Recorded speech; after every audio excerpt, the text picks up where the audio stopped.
ഞാൻ ചൂണ്ടിക്കാണിച്ച ഒരു കാര്യം നിങ്ങൾക്ക് എല്ലാവർക്കും അറിയാം. ഞാനിപ്പോൾ കുറേ വർഷങ്ങളായിട്ട് നമ്മുടെ സംസ്ഥാന സർക്കാരോ കേന്ദ്ര സർക്കാരോ മോശകാര്യങ്ങൾ ചെയ്താൽ അവരെ ആക്ഷേപിക്കാൻ റെഡിയായി നിൽക്കുന്ന ഒരു വ്യക്തിയാണ്. അതേപോലെ അവർ നല്ല കാര്യങ്ങൾ ചെയ്യുമ്പോൾ അതിനെ അംഗീകരിക്കാനും അതിനെ ചൂണ്ടിക്കാണിക്കാനും തയ്യാറായ ഒരു വ്യക്തി. അതാണ് എൻ്റെ രീതി, നിങ്ങൾക്കറിയാം. ഇത് ഞാൻ ആദ്യം ഗ്ലോബൽ സ്റ്റാർട്ടപ്പ് ഇക്കോസിസ്റ്റം റിപ്പോർട്ട് വായിക്കുമ്പോഴാണ് ഞെട്ടിയിട്ടത് കണ്ടത്. ഇത് സർക്കാരിൻ്റെ ഒരു ഹാൻഡ് ഔട്ട് ആയിട്ടല്ല ഞാൻ കണ്ടത്. അപ്പോൾ അവർ പറയുന്ന കാര്യങ്ങൾ നോക്കിയിട്ടും ഈ സ്റ്റാർട്ടപ്സിൻ്റെ വാല്യുവേഷൻ നോക്കിയിട്ടും ഹഡൽ ഗ്ലോബൽ തിരുവനന്തപുരത്ത് ബീച്ചിൽ സംഭവിച്ചപ്പോൾ അവിടെ പങ്കെടുത്തിട്ടും ഇതെല്ലാം കണ്ടിട്ടാണ് എനിക്ക് തോന്നിയത് ഇതൊരു നല്ല കാര്യമാണ്. പക്ഷേ ആർട്ടിക്കിളിൻ്റെ അവസാനം ഞാൻ എന്താ പറഞ്ഞിരിക്കുന്നത്, ഈ രീതിയിൽ കേരളം മുന്നോട്ട് പോകണമെന്ന് ആവശ്യപ്പെട്ട ഒരു വ്യക്തിയാണ് കുറേ വർഷങ്ങളായിരുന്നു. ഒരു പക്ഷേ എൻ്റെ പ്രഭാഷണം ഓർമ്മയുണ്ട്. അവർ കഴിഞ്ഞ തെരഞ്ഞെടുപ്പ് സമയത്ത് ഞാൻ മാനിഫെസ്റ്റോ കമ്മിറ്റിയിൽ നേതൃത്വം നടത്തുമ്പോൾ ഞാൻ പ്രസംഗിച്ച് പറഞ്ഞത് നമ്മുടെ കേരളത്തിൽ നമ്മുടെ കുട്ടികളുടെ ഭാവിക്ക് വേണ്ടി നമ്മൾക്ക് ഇൻവെസ്റ്റ്മെൻറ്റ് അത്യാവശ്യമാണ്, സ്റ്റാർട്ടപ്സ് അത്യാവശ്യമാണ്, ഓൺട്രപ്രനർഷിപ്പ് അത്യാവശ്യമാണ്. ഇതെല്ലാം ഈ LDF സർക്കാരിന് ചെയ്യാൻ കഴിവില്ല എന്നാണ് ഞാൻ ആ കാലത്ത് വിചാരിച്ചത്. അതുമാത്രമല്ല, നമ്മൾക്ക് 2 വർഷം മുമ്പ് വരെ കേരളം ഇന്ത്യയുടെ 29 സംസ്ഥാനത്തിൽ 28ാമത്തെ സ്ഥാനം ഒരു വർഷവും, അതിന് മുമ്പിൽ 28 സംസ്ഥാനം റാങ്കിങ് ഉണ്ടായിരിക്കുമ്പോൾ 26ാമത്തെ സ്ഥാനവുമായിരുന്നു കേരളം. അപ്പോൾ അതിൽ പോയി ചാടിയിട്ട് 1ാം സ്ഥാനം എത്തുന്നത് അതിനെ നമ്മൾ കണ്ട് അംഗീകരിക്കാൻ സാധിക്കില്ല എന്ന് എൻ്റെ വിശ്വാസം. നമ്മൾ അഥവാ കേരളത്തിൻ്റെ ഭാവിയെക്കുറിച്ച് സീരിയസ് ആണെങ്കിൽ നമ്മൾ രാഷ്ട്രീയത്തിന് അതീതമായിട്ട് ചില കാര്യങ്ങൾ കാണണം. ഞാൻ എപ്പോഴും പറയുന്നൊരു കാര്യമാണ്, കേരളക്കാർ രാഷ്ട്രീയം കൂടുതൽ കണ്ടിട്ടുണ്ട്, വികസനം കണ്ടത് പോരാ. വികസനം കാണണമെന്നുണ്ടെങ്കിൽ നമ്മൾക്ക് ഇതിലെല്ലാറ്റിലും ഒരേ രീതിയിൽ ചിന്തിച്ച് മുന്നോട്ട് പോകണം. അപ്പം ഞാൻ പറഞ്ഞ കുറേ വർഷങ്ങളായി ആവശ്യപ്പെട്ട ഓരോരോ കാര്യങ്ങൾ പെട്ടെന്ന് ഈ 1.5 വർഷം 18 മാസത്തിൻ്റെ കഥയാണ് ഞാൻ എഴുതിയിരിക്കുന്നത്. ഈ 18 മാസത്തിൽ സർക്കാർ ഇതെല്ലാം ചെയ്യാൻ തുടങ്ങിയിട്ടുണ്ടെങ്കിൽ അതിന് ഞാൻ തപ്പ് കൂട്ടിയിട്ട് പറയുന്നു ഇതുപോലെ പോകണം. പക്ഷെ അതിന് ഞാൻ പറഞ്ഞിട്ടുണ്ട്, ചിലവർ പറയുന്നു ഇതൊക്കെ ഇവർ ഭരിക്കുമ്പോൾ ചെയ്യാൻ തയ്യാറായിരിക്കും, നാളെ ഇലക്ഷൻ തോറ്റാൽ, അടുത്ത വർഷം ഇലക്ഷൻ തോറ്റാൽ ഈ ഒരേ സർക്കാർ വന്നിട്ട് ഇതിനൊക്കെ തടസ്സപ്പെട്ടിട്ട് ചുവന്ന കൊടി കാണിച്ചുകൊണ്ടിരിക്കുന്നതാണ്. അത് ചെയ്യരുത്. ഞാൻ അതുകൊണ്ടാണ് എൻ്റെ എഴുത്തിലത്തെ അവസാനത്തെ പാരഗ്രാഫ് എന്തായിരുന്നു, എല്ലാ പാർട്ടികളും ഈ കാര്യത്തിൽ ഒരേ ഒറ്റക്കെട്ടായിട്ട് നിൽക്കണം. അത് ആര് ഭരിക്കുകയാണെങ്കിലും നമ്മൾക്ക് കേരളത്തിന് ഇതാണ് ആവശ്യം. ഓൺട്രപ്രനർഷിപ്പ് അത്യാവശ്യമാണ്, ഈ സംസ്ഥാനത്തിൽ ഇൻവെസ്റ്റ്മെൻറ്റ് അത്യാവശ്യമാണ്, വികസനം അത്യാവശ്യമാണ്. ഇത് ഞാൻ കുറേ വർഷങ്ങളായി പറയുന്നൊരു കാര്യം, എനിക്ക് ഒരു മാറ്റവുമില്ല. ഞാൻ മുമ്പ് പറഞ്ഞ കാര്യം വീണ്ടും ഇന്ന് ഈ റിപ്പോർട്ട് കണ്ടിട്ട് ഈ റിപ്പോർട്ടിൻ്റെ അടിസ്ഥാനത്തിലും കേരളത്തിൻ്റെ പെർഫോമൻസ് കണ്ടിട്ടാണ് പറഞ്ഞു. പിന്നെ ഞാനൊരു കോട്ട് വെച്ചത് രാജീവൻ ഞാനത് പറഞ്ഞിട്ടുണ്ട്.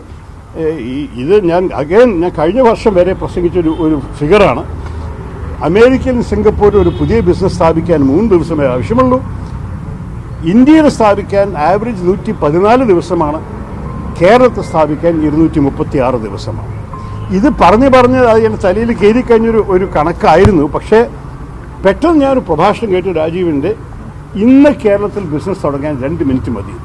അപ്പോൾ ഞാൻ അതിനെക്കുറിച്ച് അന്വേഷിച്ചു, സംസാരിച്ച് കണ്ടുപിടിച്ചതാണ് ചില സിംഗിൾ വിൻഡോ ക്ലിയറൻസ് വഴിക്ക് എല്ലാ പെർമിഷൻസും എല്ലാ ലൈസൻസും ഒരു ദിവസത്തിൽ കൊടുക്കുന്ന, ഒരു 1-2 ദിവസത്തിൽ കൊടുക്കുന്ന സാഹചര്യം. അപ്പോൾ ഞാൻ പറഞ്ഞു ഇത് ഹൈപ്പേബിളി അല്ലെങ്കിൽ ഇത് എക്സാജറേഷൻ അല്ലെങ്കിൽ ഇതിനെയും നമ്മൾ പ്രോത്സാഹിപ്പിക്കണം എന്ന് എഴുതിയിരുന്നു. അപ്പോൾ ഞാൻ എല്ലാ അടിസ്ഥാനത്തിലും എല്ലാ ഫാക്ട്സിൻ്റെ അടിസ്ഥാനത്തിലും ഡോക്യുമെൻറ്റ് സൈറ്റ് ചെയ്തിട്ടും ഡേറ്റ്സും ഫിഗേഴ്സും വെച്ചിട്ടാണ് ഞാൻ പറഞ്ഞിരിക്കുന്നത്. ഒരേ സമയം ഞാൻ പറഞ്ഞു ഇതിൽ എല്ലാ പാർട്ടികളും ഒരേ അഭിപ്രായത്തോടെ നിൽക്കണം. എൻ്റെ അർത്ഥം ഇതേപോലെ നമ്മൾ അടുത്ത വർഷം ഭരണത്തിൽ വന്നാൽ നമ്മൾക്കും ഇതൊക്കെ ചെയ്തുകൊണ്ടിരിക്കണം. ആ സമയത്ത് ഇപ്പോൾ ഭരിക്കുന്നവർ നമ്മളെ എതിരിക്കരുത് രാഷ്ട്രീയത്തിൻ്റെ പേരിലെന്ന് പറയും. പ്രതിപക്ഷ നേതാവ് പക്ഷെ പറയുന്നത് ഏത് സ്റ്റാറ്റിസ്റ്റിക്സ് എന്നാണ് അത് ആർട്ടിക്കിൾ വായിക്കാൻ പറയണം. ഞാൻ എന്നോട് ചോദിച്ചിട്ടില്ല, ഞാൻ ചൂണ്ടിക്കാണിക്കാം.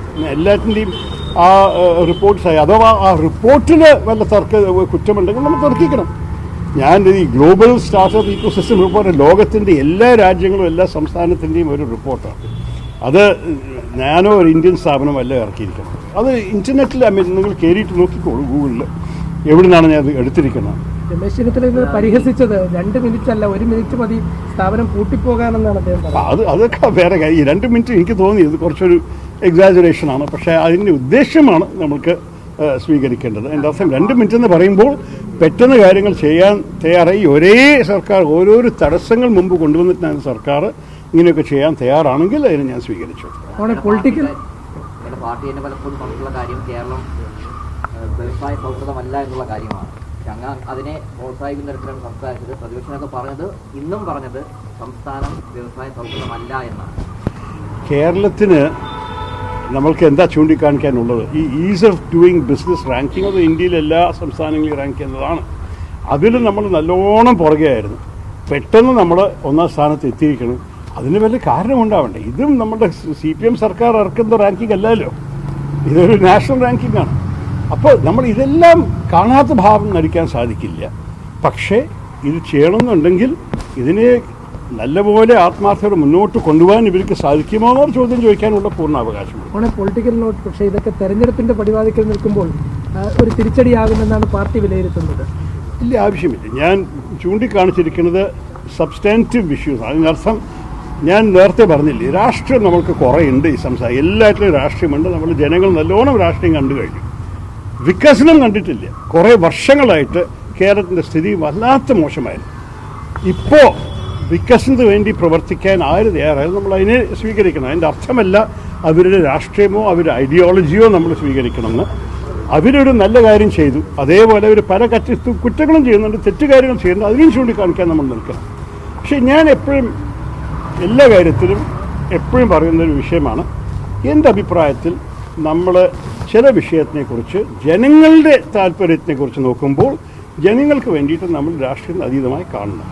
അത് തിരഞ്ഞെടുപ്പ് വരുമ്പോൾ നമ്മളുടെ ഈ വിശ്വാസത്തിൻ്റെ അടിസ്ഥാനത്തിലാണ് നമ്മൾ നമ്മളുടെ മുഖം ജനങ്ങളുടെ മുമ്പിൽ വെക്കേണ്ടത്. നമ്മൾ പറയാൻ പോവാണ്, ഞങ്ങളാണ് ഇങ്ങനെയുള്ള കാര്യങ്ങൾ കുറേ വർഷങ്ങളായി ആവശ്യപ്പെട്ടത്, ഞങ്ങളാണ് ഇതിനെ നല്ലോണം നയിക്കാൻ സാധിക്കുന്നത്, ഞങ്ങളുടെ ട്രാക്ക് റെക്കോർഡ് നോക്കിക്കോളും. പണ്ട് നമ്മുടെ ജനങ്ങളുടെ മുമ്പിൽ അവർ വിശ്വാസം നമ്മൾ ആഗ്രഹിക്കണം.